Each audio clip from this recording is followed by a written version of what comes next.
Phone tapping వ్యవహారంపై సీబీఐతో విచారణ జరిపించాలన్నారు MP Dharmapuri Arvind. వచ్చే ఎన్నికల్లో కేటీఆర్ ఓటమి ఖాయమన్నారు. పసుపు బోర్డు ఏర్పాటుతో రైతులకు కొత్త శకం ప్రారంభమైతుందన్నారు. ఇక అవినీతిలో కూరుకుపోయిన బీఆర్ఎస్ నేతలను జైల్లో వేయాలన్నారు. ఈ నెల 29న జిల్లాలో కేంద్ర మంత్రి అమిత్ షా పర్యటించనున్నట్లు తెలిపారు. పసుపు బోర్డు కార్యాలయానికి విచ్చేస్తున్నామన్నారు ఎంపీ అరవింద్. ఆయన ఆశయాన్ని ఇంప్లిమెంట్ చేసిన వ్యక్తి అమిత్ షా గారు వచ్చే ఆదివారం 29 జూన్ ఇందూరు గడ్డపైకి వచ్చి ఇందూరు రైతుల చిరకాల స్వప్నం అయిన జాతీయ పసుపు బోర్డు యొక్క కేంద్ర కార్యాలయాన్ని ప్రారంభించబోతా ఉన్నారు. అమిత్ షా గారు హోంమంత్రే కాదు, ఆయన కోఆపరేషన్ మినిస్టర్ కూడా. మనకు పసుపుకు గాని మన ప్రాంతంలో పండే పంటలకి చాలా ముఖ్యమైన మినిస్ట్రీ అది. కాబట్టి ఆయన ఏ రకంగా మన పసుపు పంట గాని ఇతర పంటలకు గాని ఏ రకంగా ఒక భవిష్యత్తు తీర్చిదిద్దే ప్రణాళిక ఉందో కూడా రైతన్న సోదరులందరినీ కూడా నేను రిక్వెస్ట్ చేస్తాను, దయచేసి వచ్చి ఆయన మాట్లాడింది విందాం.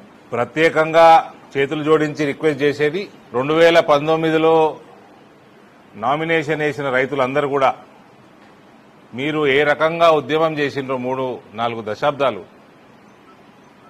మీ కళ నెరవేరిందో దయచేసి మీ అందరూ కూడా ఇతర రైతు సోదరులతోటి మాట్లాడి కోఆర్డినేట్ చేసి ప్రోత్సహించి ఈ కార్యక్రమాన్ని విజయవంతం చేయాల్సిందిగా నేను కోరుతా ఉన్నాను.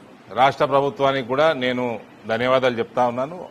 ఆ ప్లేస్ కేటాయించడము, మున్సిపాలిటీలో కాంగ్రెస్ పార్టీయే తీర్మానం ప్రవేశపెట్టడము, ప్లస్ ఇతర లోకల్ అడ్మినిస్ట్రేషన్ ఏ రకంగా అయితే కోఆపరేట్ చేసిందో వాళ్ళందరూ కూడా నేను ధన్యవాదాలు తెలియజేస్తా ఉన్నాను.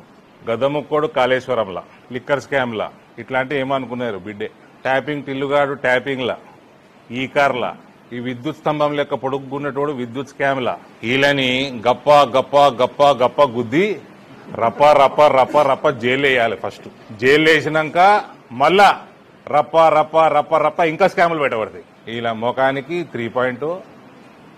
3 సీట్లు రా వీళ్ళకి తిప్పి కొడతాయి. ఆ కేసీఆర్ నిలబడాడు ముసలోడు.